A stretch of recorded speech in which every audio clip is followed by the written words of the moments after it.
Siasa manoendo mar Freedom and Opportunity Party mano kanyo migosi Onyango Oloo oseyo malich mokalo tend county ma Kisumu nindi koyango kanyo koni governor ma county ma Kisumu Ngire Peter Anyang' Nyong'o koro ni to biro weyo kanyo e kwa PC mar governorship no kani kanyo endo kod gowi ma hao kanyo bilion 5.9. Migosi Oloo kinde mane loso bende na oseyo kanyo eko MCAs mane county ma Kisumu moyango kanyo ni oserem kanyo eko sundo tend county ma Kisumu erango kanyo eko kaka itiyo kanyo kod omenda mosebedo kichiwo ne county no.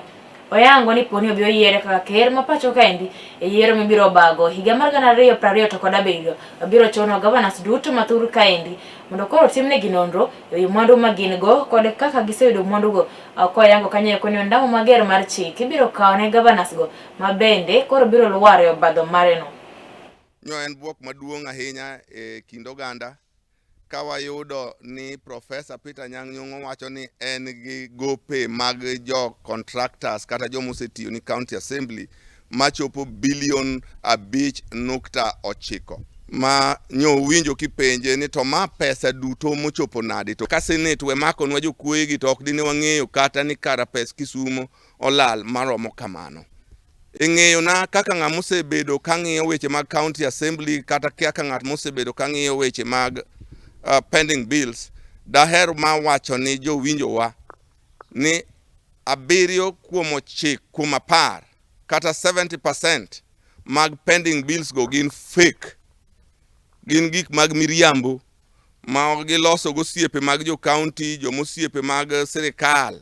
emomiyo ok ne ginyal kelo itemized bills koro inyalo chuli tichaki duogo moko tich be nokoti ng'eny gi king'iyo to ng'ato wacho ni obandho milion kata 20 kata 30 ni no oywe chiro kaka idhi ng'i chiro nyo ywego kinyi odhiambo lil mage gik bila moket kanyo go eko miyo gin gik manyaka watamre. Mar ariyo ewi 30 modongo ibo yoro ka gin tije motigi members of the county assemblies ma Kisumo ka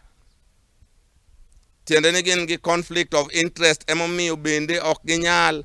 ng'iyo ni to county government tiyo nadi maka senate we makonwa jokuoyegi to ok dine wang'eyo kata ni kara pes Kisumo olal maromo kamano. An kaka Onyango Oloo kendo kaka jatelo mar FOP wawacho kama ni ka omiwa thuolo ma donje loch to governors mosetiyo thurwa ka Kenya mangima kochakore gi governors mokwongo nyaka governors mabiro chopo kinde momiwa thuolo ma bede lochgo wabro hold accountable kendo ng'ato ka ng'ato dhi ting'o msalape kong'iso kama ne pesa olale kane en telo ma joma nokwalo pesa nyaka duok te. Onge gimibiro wachnwa ni tusahau yaliyopita tujenge taifa. Ok wanyal jenga taifa ka pesa to jomoko gero go igi.